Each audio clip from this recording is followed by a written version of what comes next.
सृष्टि बचपन से ही दिखने में सुंदर नहीं थी, लेकिन अमीर बाप की बेटी सृष्टि पर उसकी माँ जान छिड़कती। मेरी बेटी कितनी प्यारी है, भगवान सबको सृष्टि जैसी बेटी दे। सृष्टि धीरे धीरे बड़ी होती है। एक दिन सृष्टि की सहेली कहती है, तू दिखने में कितनी अजीब सी है, लेकिन मैं जानती हूँ हम सब में सबसे अच्छी शादी तो तेरी ही होगी। तेरे पापा अमीर जो हैं। और बता नहीं सकते यार, दहेज तो हर कोई देता है, ये क्या ज्यादा ले जाएगी अपने पति के लिए? अरे बड़े शहर में कोठी है इसके पापा की।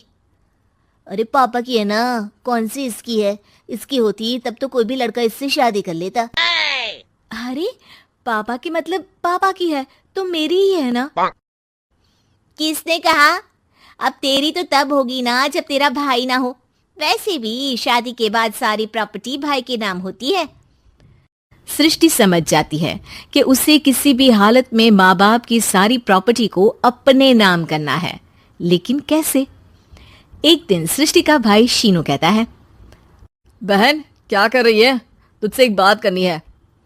अरे हाँ हाँ करना, मैं तो तेरी बहन हूँ। बहन मेरी लाइफ में ना एक लड़की है, बहुत अच्छी है। मैं सोच रहा हूँ माँ और पापा से बात करूँ शादी के लिए। सृष्टि को समझ में आ जाता है कि भाई की शादी होते ही भाभी उसे एक दिन भी घर में बर्दाश्त नहीं करेगी। क्या बात है भाई, बताना कौन है वो? यार वो बहुत अच्छी लड़की है, पढ़ी लिखी है, मेरे साथ जॉब भी करती है। बस एक प्रॉब्लम है। हाँ प्रॉब्लम? क्या प्रॉब्लम है भाई? यार वो शादीशुदा है, लेकिन उसके पति ने उसे सिर्फ इसलिए छोड़ दिया क्योंकि उसके माँ बाप दहेज नहीं दे पाए। सृष्टि ये सुनकर न जाने क्यों खुश हो जाती है।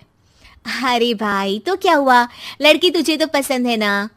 शीनू को लगता है कि बहन उसे समझ रही है।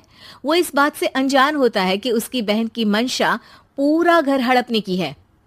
सृष्टि अपनी माँ से कहती है, मम्मी मुझे तो बहुत चिंता है, पता है शीनू क्या कर रहा है?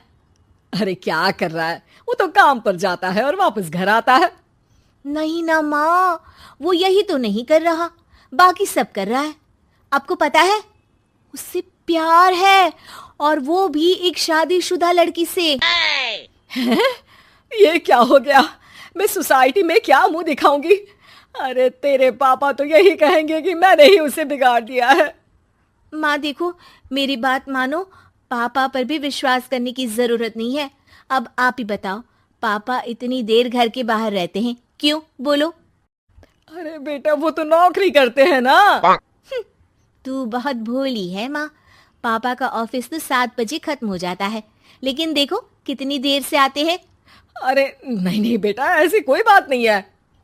सृष्टि माँ को एक औरत से बात करते पिता की फोटो दिखाती है। देखो माँ कैसे हैं पापा, मैं ना कहती थी कि पापा सही नहीं है। मैं तेरे पापा से बात करूंगी, दे फोटो मुझे। ओ माँ, वो तो डिलीट हो गई।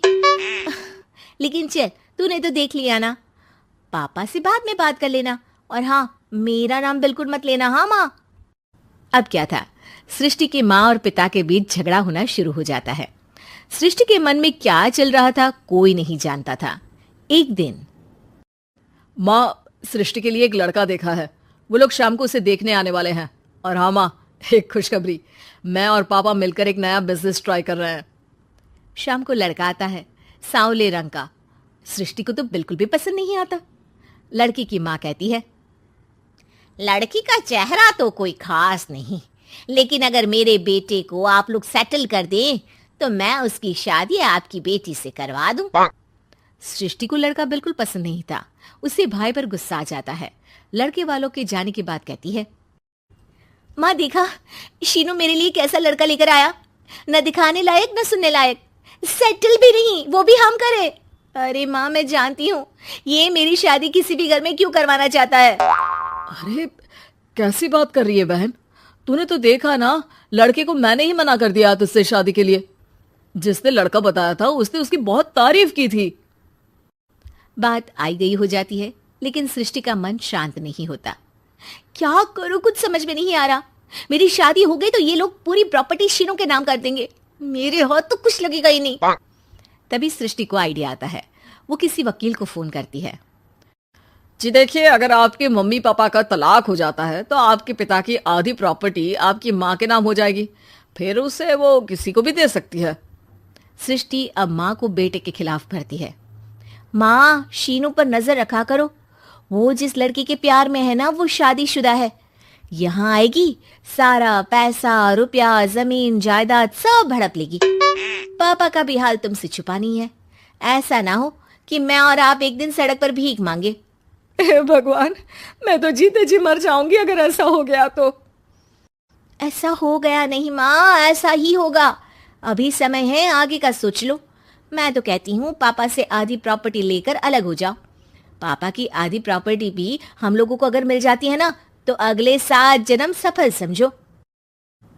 बेचारी माँ बेटी के कहने पर पति से तलाक लेकर अलग हो जाती है। सृष्टि अब पैसों से गाड़ी और अपने दूसरे महंगे शौक पूरे करने लगी। उसके दोस्त भी उसके पैसे इस्तेमाल करते। सृष्टि, कल तुम कहाँ थी? मैं सारा दिन घर पर अकेली थी। तो मैं क्या करूं? मैंने ठेका तो नहीं लिया है ना तुम्हें संभालने का। माँ को सृष्टि से ये उम्मीद नहीं थी। वो बैठकर रोने लगती है। वहीं उसका पति यानी कि सृष्टि के पिता आ जाते हैं। मैं जानता था कि तुम्हारा यही हाल होगा, तो आपने मुझे रोका क्यों नहीं? मैं रोकता तो तुम रुकती क्या? सृष्टि के कहने पर तुमने मुझ पर अपने बेटे पर शक किया, लेकिन तुम ये भूल गई कि कैसे हम दोनों ने मिलकर जीवन में इतना सब खड़ा किया। माँ पति के गले लग जाती है। मुझे माफ कर दीजिए, मैंने आपकी कमाई का एक बड़ा हिस्सा गवा दिया। कोई बात नहीं, तुम साथ हो तो मैं ऐसी 7 प्रॉपर्टी खड़ी कर दूंगा। तभी वहां सृष्टि आ जाती है रोते हुए। माँ, मयंक ने मुझे छोड़ दिया। वो बोल रहा था जब तक मेरे पास पैसे थे तब तक ही वो मेरे साथ था। पापा, माँ, मुझे माफ कर दीजिए।